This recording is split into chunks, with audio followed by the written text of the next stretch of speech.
As expected, the Pete Hegseth hearings for a Secretary of Defense nomination is a Rorschach test. Like there will likely be for every hearing, there are articles and videos titled, "Hegseth Destroys the Democrats," or "Hegseth Destroyed by the Democrats." Yet, love him or hate him, he was as prepared as he could have been and came off as being an honest, well-spoken, knowledgeable candidate. Being that Hegseth is one of the more controversial nominees, the split between Democrats and Republicans was obvious in how they spoke with Hegseth. There was admiration, there were hysterics, and a whole lot more in the courtroom drama that played out.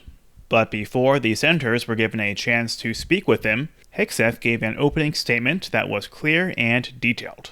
It lasted about 10 minutes, so you can watch it when you find the time. But here is a summary of the points he brought up. He gave thanks to those who have supported him throughout the confirmation process, which is a standard thing for this sort of thing.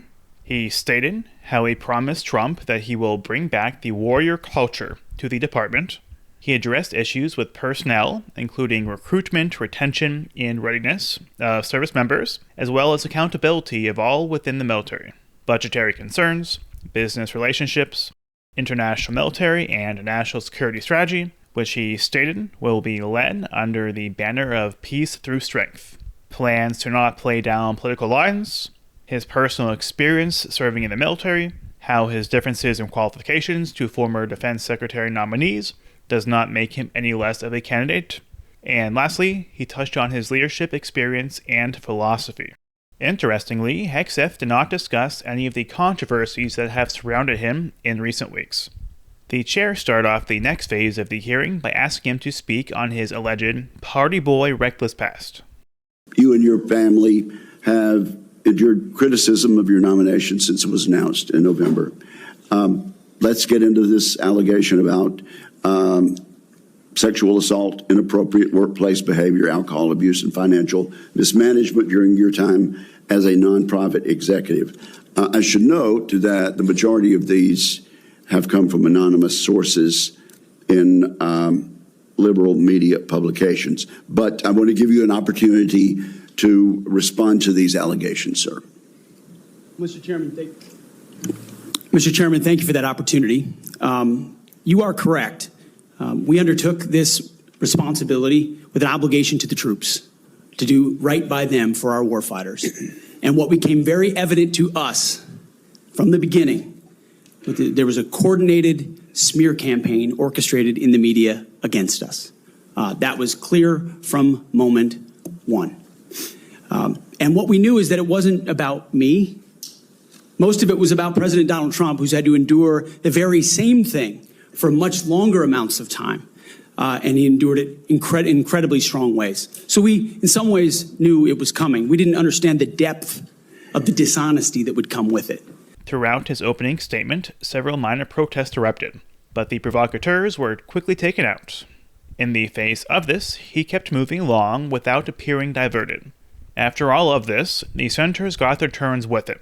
Republican senators focused more on Hegseth's thoughts on military strategy and recruiting. They tended to go very light on him, often doing little more than praising him. On the other hand, Democrat senators took their time to do little more than launch personal attacks and try to trip him up. They were going rah-rah, stomping their feet, just wanting to throw a couple jabs, knowing they very likely won't cause any damage. The contrast between the parties is no surprise. If the situation was reversed, like it has been in the past, such as under Biden's nominees, the Republicans will be turning on their firebrand switch, and the Democrats will be singing their praises with a pat on the back. Because of this, I will focus on the Democrats' interactions with Hegseth. They were much more dramatic, which makes for a much more interesting show. On the Democrat side, the main feature may have been how many of their female senators made sure to let him know that he is deeply unqualified due to his opinion of women in the military. Senators like Shaheen, Gillibrand, Hirono, Warren, and Duckworth led this charge, and many of their questions were along the lines of, "Mr. Hegseth, how much do you hate women?" Despite Democrats, all of a sudden for the past several years, being unable to define what a woman is, it is fascinating to see how they now 100% know the answer Tomorrow they will probably be issuing an apology for doing so from the bottom of their hearts. Here is what their remarks look like. What were the findings? So there were no findings. You've never led an audit. What guidance did you give the auditor? Should not, because you've never led an audit. Gillibrand was the most animated, so I will also use a clip of her to set the stage for how this line of questioning typically went. Thank you, Senator.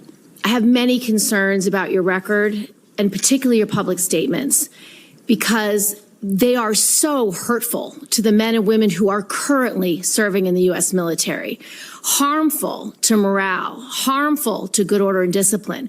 If you are saying that women shouldn't be serving in the military, and I'm going to read you your quotes, because the quotes themselves are terrible, you will have to change how you see women to do this job well, and I don't know if you are capable of that. Well, Senator, I appreciate your comments, and I would point out I've never disparaged women serving in the military. I respect every single female service member that has put on the uniform, past and present. My critiques, Senator, recently and in the past, and from personal experience, have been instances where I've seen standards lowered. Senator Rosen asked if veterans should be ashamed for seeking out benefits.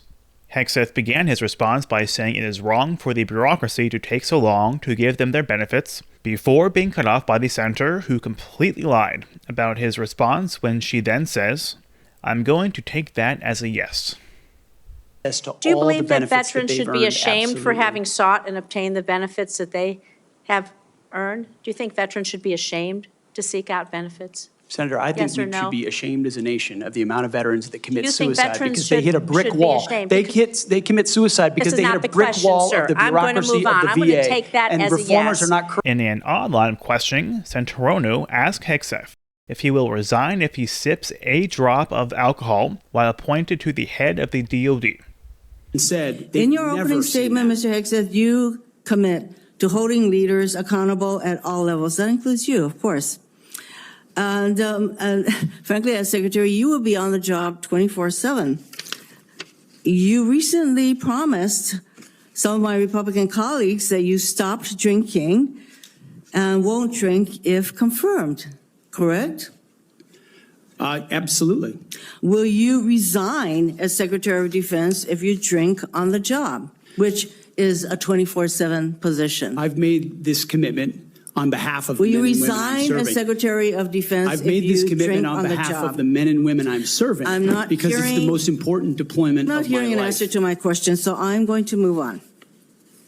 Maybe she was drunk herself when she was asking. She must have been in order to make the following claim. You will shoot protesters in the leg. Later into the hearing, Republican Senator Mullen calls her out for the hypocrisy of her nonsensical, no-nonsense policy. Or I guess I better use the senator from Virginia, starts bringing up the fact that what if you showed up drunk to your job? How many senators have showed up drunk to vote at night? Have any of you guys asked them to step down and resign from their job? And don't tell me you haven't seen it, because I know you have. All in all, Hegseth performed well and has likely secured enough votes to pass through to run America's Defense Department. Now that we have reached the end of the video, I will play us out with some of the more outrageous comments made during the hearing. Did you ever engage in any acts of physical violence against any of your wives? Well, I just want to understand your position. Your position is torture's okay. Is that correct? Pete, I'm actually going to ask you questions because I want to hear your answer. How many genders are there? Tough one. Senator, there are two genders. I know that well. I'm a she-he, so I'm on board.